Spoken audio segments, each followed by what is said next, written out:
General Motors has been fined $35 million for delays in recalling cars with faulty ignition switches. The defect has been linked to at least 13 deaths. GM did not act and did not alert us in a timely manner. What GM did was break the law. GM has acknowledged knowing the switches had problems as early as 2001, but it didn't start recalling the cars until February of this year. They had that information, and they told no one. They didn't tell NHTSA, and they didn't tell their customers. In the meantime, those customers were driving cars with a dangerous safety defect. Crashes happened, and people died. $35 million civil penalty is the maximum the government can impose. For GM, the amount is less than a single day's revenue. This is just a slap on the wrist. Laura Christian lost her 16-year-old daughter Amber Rose in a Chevy Cobalt crash and has been lobbying for stiffer penalties. I know that Amber is very proud of what we're doing. It's why I'm doing it. It's for her and for all the other people that have died because of this. GM released a statement following the judgment saying the company's ultimate goal is to create the safest cars. Christian says she's unmoved by the CEO's actions. You know, we met with Mary Barra. We spoke with her, the families. We shared our stories, our losses.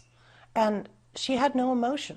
She had none whatsoever. And at the end of the meeting, she simply got up and walked out without saying another word. The Justice Department says it will continue to investigate. It's unclear whether criminal charges will be filed. Warren Levinson, Associated Press.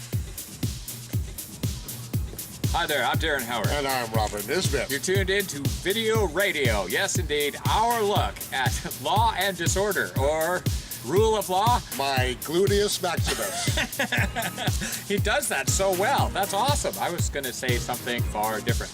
GM. We saw that. They come out, they pay a fine even after they kill people with their product. Yes, they pay a little bit of a fine, and they get to keep their job, even though they're killing people. Must be the government in action. Well, you know, that report did come out proving that the U.S. is an oligarchy, not a democracy. Yes, oligarchy. Word of the day. Look it up because it's exactly what we're dealing with right now in Canada as well as the States, but credit Suisse. Yeah, they were caught helping people hide their taxes. Say it's not so. Yeah, well, of course, they got investigated by the federal authorities, and then, of course, they got deferred prosecution. Check this out. European banking giant Credit Suisse has pleaded guilty to a criminal charge for helping American clients avoid paying taxes by concealing assets in illegal, undeclared bank accounts. Credit Suisse becomes the largest bank to plead guilty to a criminal charge in 20 years. Attorney General Eric Holder announced the plea on Monday. In the course of our painstaking, years-long investigation, the department discovered that Credit Suisse and its subsidiaries engaged in an extensive and a wide-ranging conspiracy to help U.S. taxpayers evade taxes. The bank actively helped its account holders to deceive the IRS by concealing assets and income in illegal, undeclared bank accounts. These secret offshore accounts were held in the names of sham entities and foundations. And this conspiracy spanned decades. As part of the plea deal, Credit Suisse will pay about $2.6 billion in penalties and hire an independent monitor.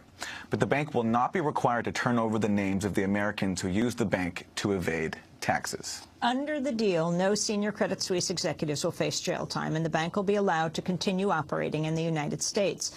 According to the New York Times, the Securities and Exchange Commission voted last week to grant Credit Suisse a temporary exemption from a federal law that requires a bank to hand over its investment advisor license in the event of a guilty plea.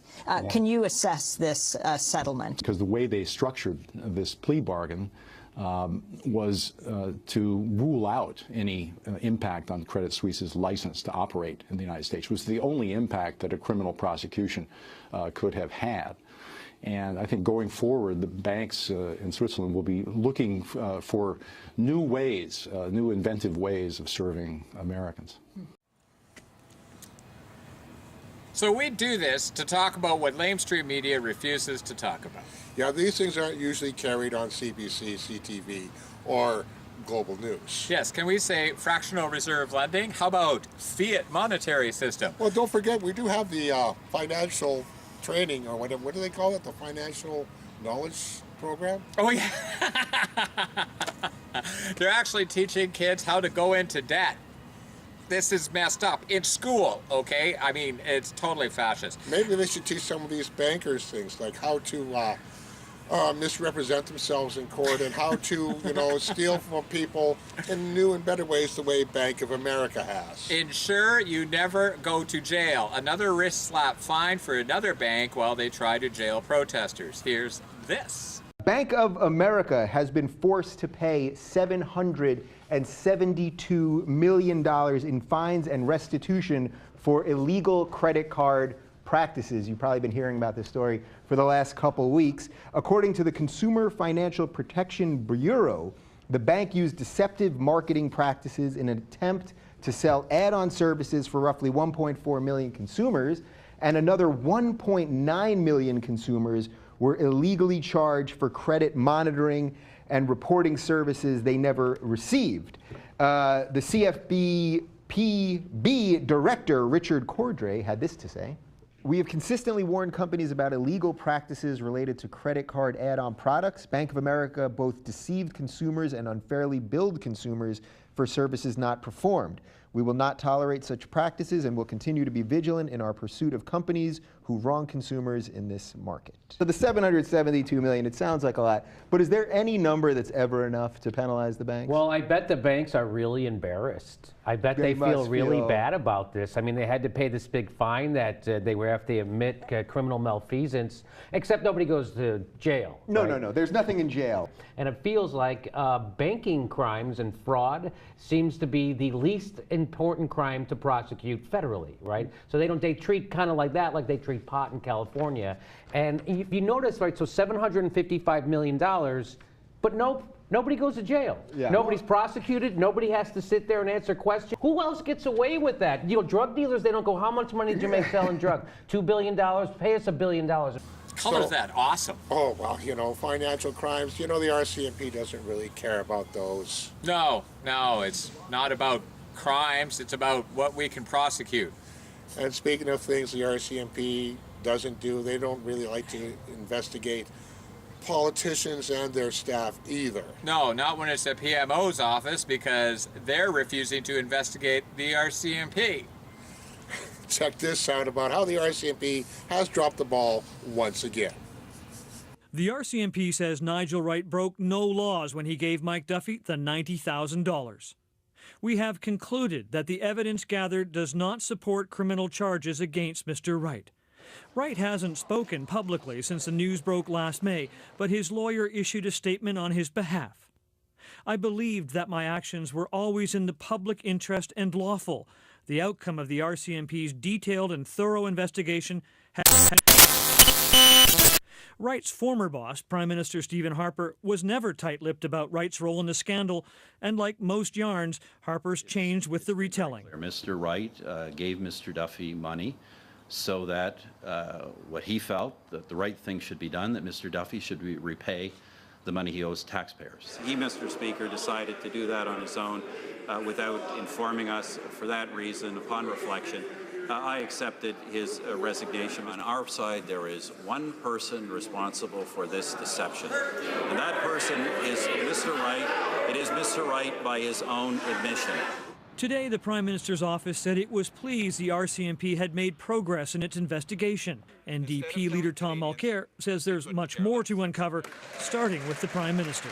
And then there's Duffy. He's also had a great deal to say. Voluntarily pay back my living expenses. About how the PMO fed him lines to claim he had repaid his own expenses, about how he was promised that auditors would give him a pass, and that he followed a script provided by the Prime Minister's closest advisors. With Wright now cleared, the obvious question is what happens to Duffy? If Wright broke no laws by repaying his expenses, did Duffy break rules by accepting the money? And then there's Mulcair's questions about what Harper knew and when.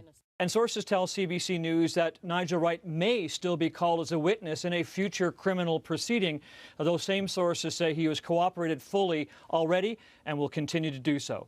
So, once again, Nigel Wright and the PMO will not be investigated over the Duffy Senate scandal affair. Yes, because there's just too much evidence and he might actually go to jail. Is that why? I don't know. Maybe we have recourse to the civilian courts and maybe a civil suit, perhaps. But if you think don't hold your breath, though. Yeah, if you really think that anything's going to happen, I have 2 words for you: Rob Ford. Okay, taking a look down in the United States. Once again, one of those WTF stories. Yeah, apparently the Veterans Administration has been letting people die instead of treating them. Check this out.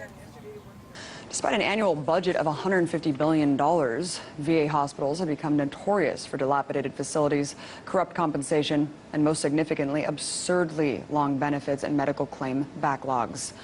Although the VA has reduced its benefits backlog from nearly 900,000 claims in 2012 to around 585,000 today, a report by the Afghanistan Veterans of America from earlier this year found that these backlogs have become a bureaucratic nightmare and have stagnated once again. Over the past few weeks, new revelations emerging from a congressional investigation into the VA demonstrates that the agency is moving in a wrong and potentially illegal direction.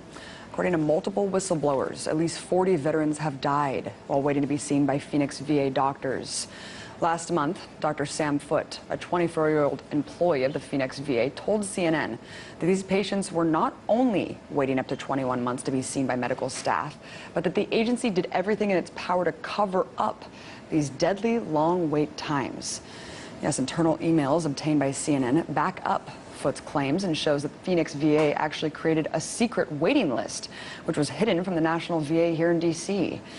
In order to make it appear that the Phoenix branch was reducing backlogs and improving wait times, officials sent out a sham list, hiding the names of up to 1,600 veterans that had not yet been treated.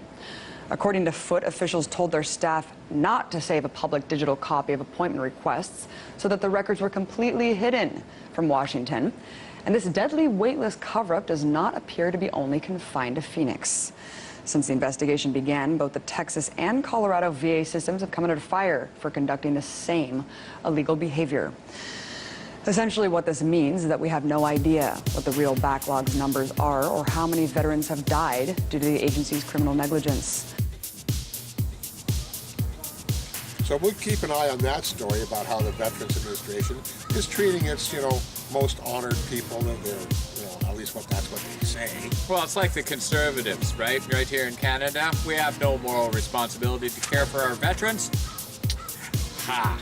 Okay, so we're just about at the end here, right? Yeah. But meanwhile, banks are getting off with deferred prosecution. Yes. People that protest banks and their monetary policies are treated just a little differently. So while we run things out here to finish things off, we're going to run this clip. I'm Darren Howard. And I'm Robert Nisbet. Reminding you that the number of Wall Street bankers who've gone to jail for sewering the world economy, 0.